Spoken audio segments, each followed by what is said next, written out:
नमस्कार, आप सबका आईडी कैंपस के इस यूट्यूब चैनल पे बहुत बहुत स्वागत है। और जैसा कि आप सब देख रहे हैं, देश कोरोना काल से एक बार फिर से गुजरने लगा है और हालात जो भी है, हमें अपनी पढ़ाई, अपने कामों को उसी अंदाज में बनाए रखना है, अपनी सुरक्षा के साथ साथ औरों की सुरक्षा का ध्यान रखते हुए। इसमें सबसे ज़्यादा सफ़र करने वालों में मैं मानता हूँ कि विद्यार्थी और शिक्षक, ये दोनों एक ऐसे वर्ग हैं जो कहीं ना कहीं लॉकडाउन में अपने कैरियर बनाने में थोड़े कमज़ोर साबित होते हैं, लेकिन फिर भी हमें हिम्मत से काम लेना है। आज मैं एक छोटा सा टॉपिक आपके साथ डिस्क्राइब करना चाहूँगा। काफ़ी रिक्वेस्ट बच्चों की है। आपके पास राष्ट्रपति,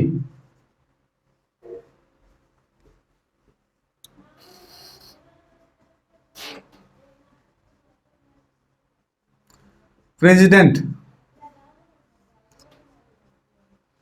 राष्ट्रपति एक ऐसा टॉपिक है जिसको लेकर के आप बहुत ज़्यादा कॉम्प्लेक्स होने की आवश्यकता नहीं है।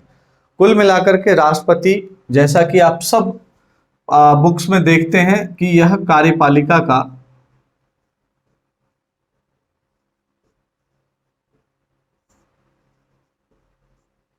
प्रमुख होते हैं। कार्यपालिका के प्रमुख होते हैं, इसका मतलब आप समझना, शब्दों के मतलब समझेंगे तो आपको क्लियर कट ये आइडिया लगे कार्यपालिका क्या है। भारतीय जो इंडियन पार्लियामेंट्री सिस्टम है उसमें आप सबने एग्जीक्यूटिव, लेजिस्लेटिव और जुडिशरी को पहले से भी सुना होगा, और नहीं तो आप क्लियर कर ध्यान रखें कि इन तीन जो मेन पिलर हैं, इन तीन पिलर के जरिए ही डेमोक्रेटिक सिस्टम इंडिया में चलता है। एक चौथा पिलर मीडिया है, उसके हालात आप देख ही रहे हैं किस तरह से चल रहा है। बहरहाल उन्हीं पिलर में से एग्जीक्यूटिव या जो कार्यपालिका है वह एक महत्वपूर्ण कहा जाता है स्तंभ है भारतीय लोकतंत्र का, जो कि भारत में होने वाले प्रत्येक कार्य को इम्प्लीमेंट करने का काम करती है। क्रियान्वयन का काम कार्यपालिका का होता है। ओके, तो आप इसको समझो, अगर भारत का हर काम इसी के अंडर में आएगा तो आप कैसे इनको समझेंगे कि भाई कार्यपालिका का जो प्रमुख है राष्ट्रपति, वो क्या क्या करते हैं। इसको एक डायग्राम से समझिए। जैसे मैंने एक पिक्चर बनाया, ये उम्मीद करता हूं सबको क्लियर कर। हम ये कहें कि देश में सुरक्षा व्यवस्था, अब कहेंगे यह एक काम है सुरक्षा व्यवस्था उपलब्ध कराना, तो यह अगर हम ये कहेंगे कि यह राष्ट्रपति का है तो कैसी सुरक्षा? आप कहेंगे सर बाहरी सुरक्षा, यानी आउट ऑफ बाउंड्री, इस कंट्री के बाहर की सुरक्षा, और आंतरिक सुरक्षा, दो रूपों में होगा।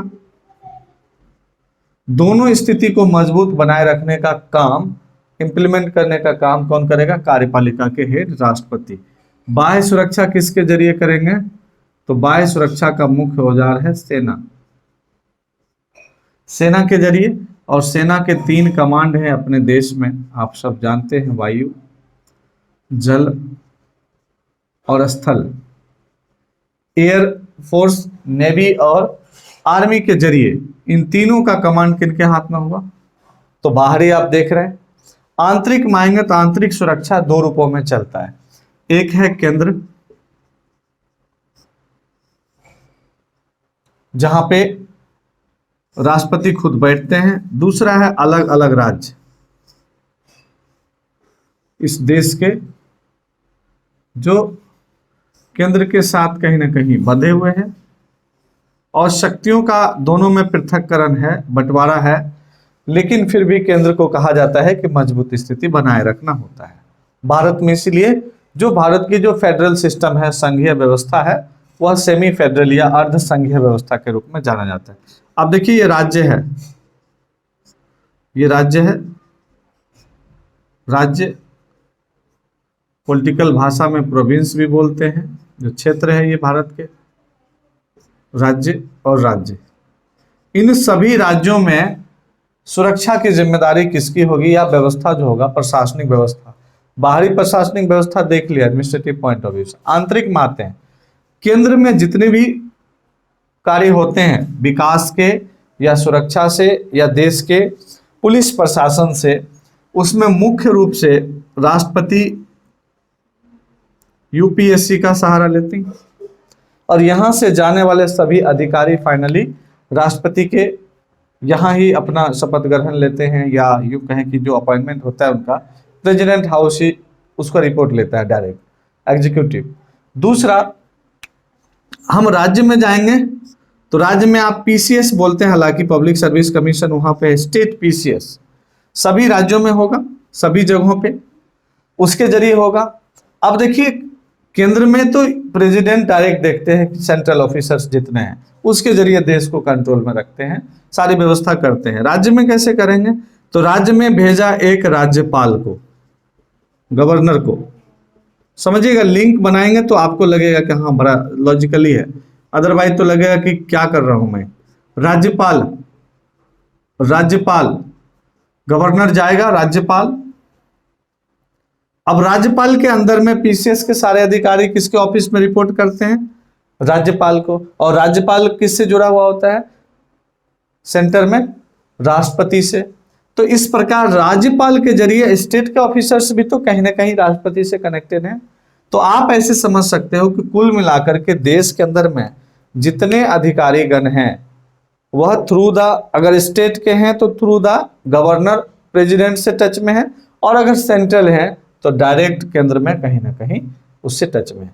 इस तरह से आंतरिक और बाह्य सभी कार्यों का क्रियान्वयन ये करते हैं।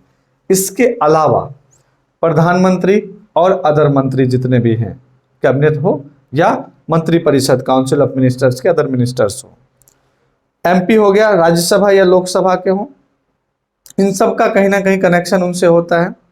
उसके बाद जुडिशरी सिस्टम में देखेंगे, सुप्रीम कोर्ट का जज हो, चीफ जस्टिस ऑफ इंडिया हो, या हाई कोर्ट के जज हो, chief justice of high court हो, इन सब का जो अपॉइंटमेंट अथॉरिटी होता है वह कौन होते हैं, राष्ट्रपति होते हैं। तो इसको समझना है। शिक्षा क्षेत्र में आएंगे तो सेंट्रल यूनिवर्सिटीज है और स्टेट यूनिवर्सिटी है। सेंट्रल में ये खुद रहते हैं वाइस प्रेसिडेंट के साथ मिलकर के, और राज्य में गवर्नर का उसको चांसलर बनाते हैं। तो आप लिंक बिठाएंगे तब तो आप ऐसे जनरलाइज करके समझ सकते हैं कि प्रेसिडेंट का एक्चुअल में रोल क्या है। भारत में हर काम को मुहर लगाने वाला, उसको फाइनल परमिशन देने वाला राष्ट्रपति ही होता है, इसलिए राष्ट्रपति हेड ऑफ द एग्जीक्यूटिव कहलाता है। इतना क्लियर कट आइडिया रहेगा। अब जब हम इसको चैप्टर में आएंगे, जैसा आप ट्रेडिशनली बुक में पढ़ते हैं या जिन टीचर से भी आपने सीखा होगा, उसमें हम आएंगे तब पढ़ेंगे राष्ट्रपति कौन बन सकता है। कुछ छोटे छोटे सवाल, इसको आप लोग ध्यान रखिए ताकि अगले लेक्चर में हम इसको आपको डिस्क्राइब करेंगे। राष्ट्रपति कौन बन सकता है, राष्ट्रपति बनने के लिए प्रक्रिया क्या है उसकी, चुनाव से आते हैं तो चुनाव का क्या प्रक्रिया होगा, क्या अपॉइंटमेंट होता है इनका, या ये इलेक्शन के जरिए होते हैं। दो चीजें हो जाएंगे। कौन कौन से प्रेसिडेंट बने अपने देश में, उनका नाम आप ध्यान में रखेंगे। चौथा आ जाएगा कि राष्ट्रपति के कार्य, उनका वर्क क्या है, वो क्या करते हैं। तो एक सामान्य स्थिति में कार्य होगा और एक आपातकालीन स्थिति होती है। तो नॉर्मल कंडीशन में उनका एग्जीक्यूटिव वर्क होगा, लेजिस्लेटिव वर्क होगा और जुडिशरी वर्क होगा। तीन भाग में बांट करके हम लोग पढ़ेंगे। और आपातकाल में 352, 356 और 360, 352, 356 और 360 की जो तीनों आपातकालीन स्थितियां हैं उसमें राष्ट्रपति क्या कार्य करते हैं। इतना समझने के बाद क्लियर कट आपको आइडिया हो जाएगा कि प्रेसिडेंट क्या रोल रखता है, और प्रेसिडेंट से इससे बाहर कभी क्वेश्चन ऐसा नहीं पूछा जाएगा।